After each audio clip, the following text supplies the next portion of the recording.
Amigos, muy, pero muy buenas noches. Frías noches en la ciudad de Buenos Aires, abajo de 5 grados. Como va a estar ayer, o como va a estar mañana, mejor dicho, el dato de inflación, abajo de del 5%, como dijo Milei recién, como ratificó Caputo esta mañana. Se va a dar a conocer mañana a las 4 de la tarde y va a ser uno de los ejes, periodísticamente hablando, del día viernes que tenemos por delante. Pero el frío es un denominador común. La peor ola de frío polar en los últimos 60 años en una geografía argentina que está teñida de hielo, de nieve, de temperaturas bajo cero, continuas, que recién la semana próxima empezarán a tener algo de mejoría, pero no mucho, con naturalmente picos de infecciones respiratorias que están obviamente trasladándose a los hospitales, a los sanatorios y por consecuencia, que es un denominador común en términos médicos, también en los centros de salud por estas horas. Pero más allá de todo eso, pasaron un sinfín de cosas. Incluso habló Milei hace un ratito aquí, en exclusiva en La Nación Más. Y de todo eso vamos a hablar con Débora Plager, con Alejandro Cancelare, con Lourdes Marchese. No te podés mover de la pantalla. Bienvenidos. Buenas noches. Lo que yo estoy viviendo hoy por ahí acá con el tema de inseguridad en mi barrio nunca lo viví. ¿Seguridad? ¿Seguridad? Que vuelvan a estar, ¿entendés cómo estaban? ¿Qué pasa que no están? ¿Tiene que seguir habiendo muertes? Ayer fue un nene de 10 años. Mañana, ¿quién puede ser?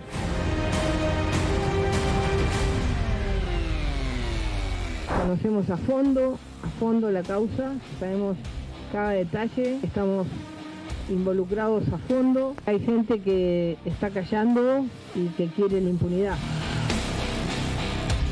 Uno de los involucrados es el comisario del pueblo, el núcleo de esta investigación.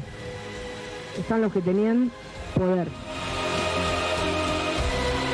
Yo creo que quedé abajo de 5, sí, esa es la expectativa que... 4-7, 4-8 por ahí. Sí, el núcleo yo creo que debería empezar con 3, sí. No, Macri es muy importante. ¿Cómo no va a ser importante? Decime a quién fue la primera persona que saludé cuando terminé. Cuando además lo saludé, ¿sabes lo que le dije?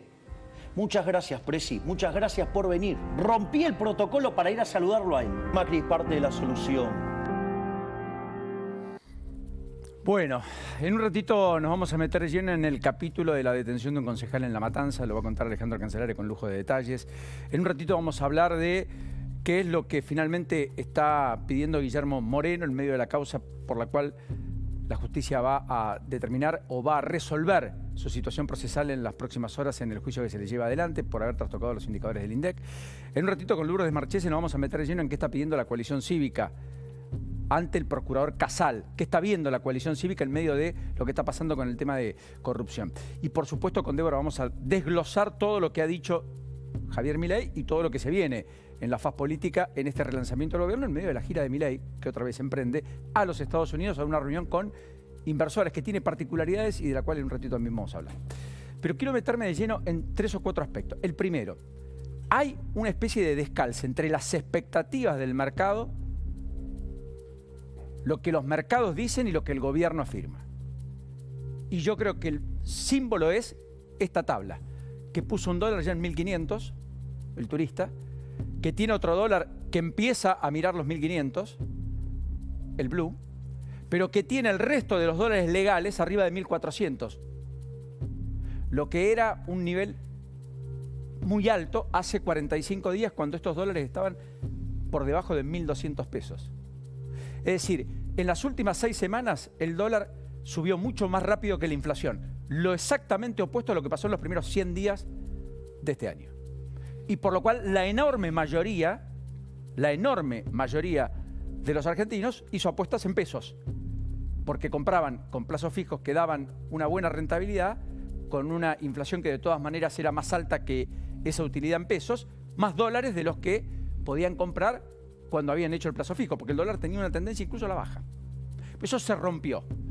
El riesgo país casi en 1.500, había llegado a 1.200, venía por supuesto de 2.600 en noviembre, pero algo cambió.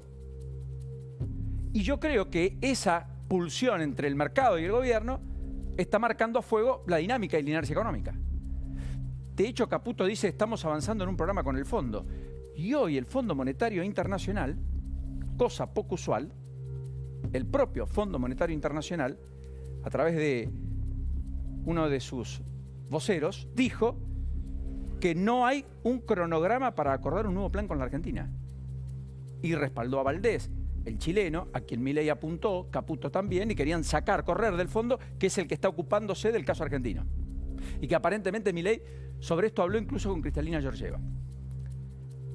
Un Milei que sigue diciendo que Caputo es el mejor ministro de Economía de toda la historia argentina.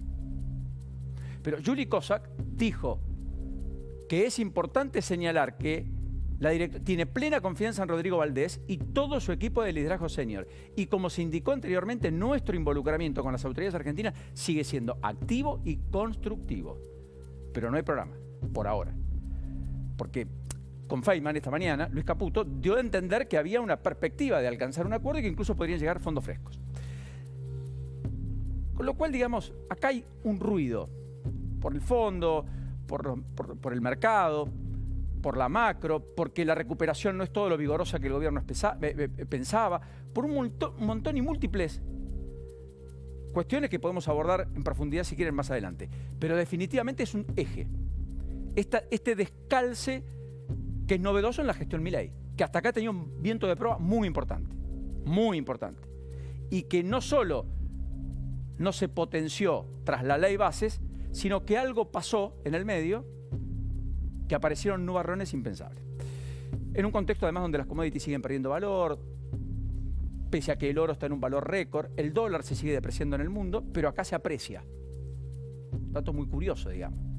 Vamos a contramano en el mundo en ese contexto.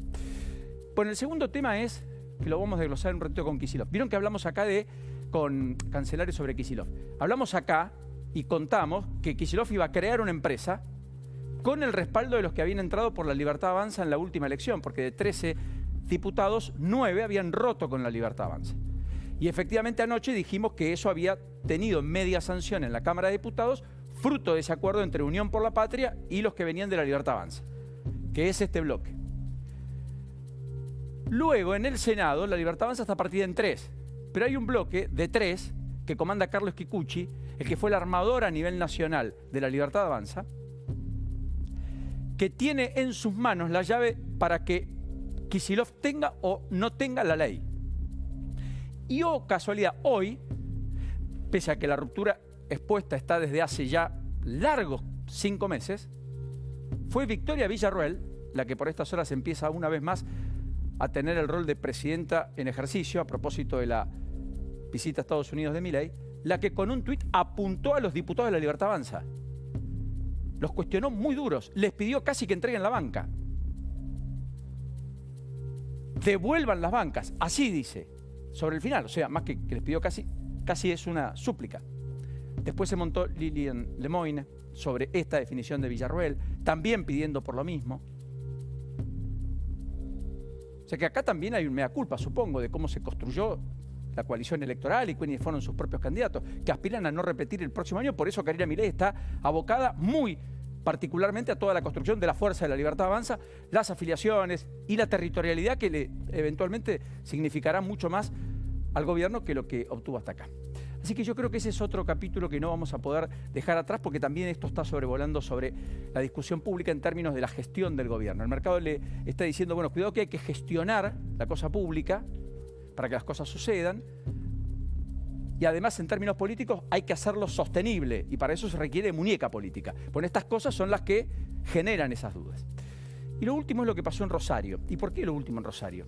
No quiero dejar de hablar de Rosario, porque en Rosario hubo una violenta secuela en las últimas 48 horas de situaciones que generaron 2 homicidios. Los 2 primeros homicidios en el transcurso del mes de julio, lo cual aleja mucho a esta situación con la situación que se tenía en el pasado. Los crímenes ocurrieron entre el miércoles y el jueves, hoy. Ayer fue un remisero, un pasajero de un remis, mejor dicho, a quien mataron de 15 balazos. Y hoy fue un chico de 18 años que fue ejecutado de 8 tiros en plena tarde del día, cuando trabajaba en una distribuidora familiar ubicada en Provincias Unidas y Viamonte. Son los 2 primeros homicidios del mes de julio. En una ciudad en donde el gobierno puso mucho foco que le reditó. Miren la estadística de los homicidios en Rosario. enero-junio 2024, comparado desde el 2014, en los últimos 10 años.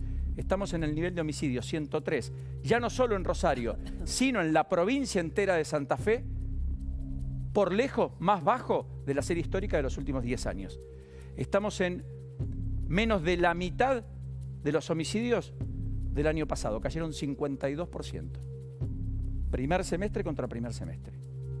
Sin embargo, irrumpen en escena dos hechos como los de las últimas horas y otra vez el foco se pone allí porque naturalmente es una tensa calma, como se suele decir, la que existe. Porque los problemas de fondo no están subsanados.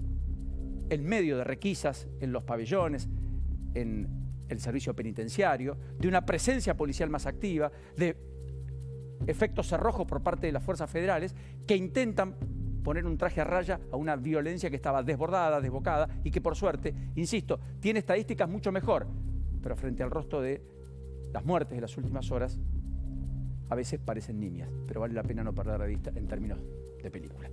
Bienvenidos, buenas noches, ¿cómo les va? Buenas noches, Paulino. Buenas noches, Paulino. Mira, empiezo por ahí, si querés, porque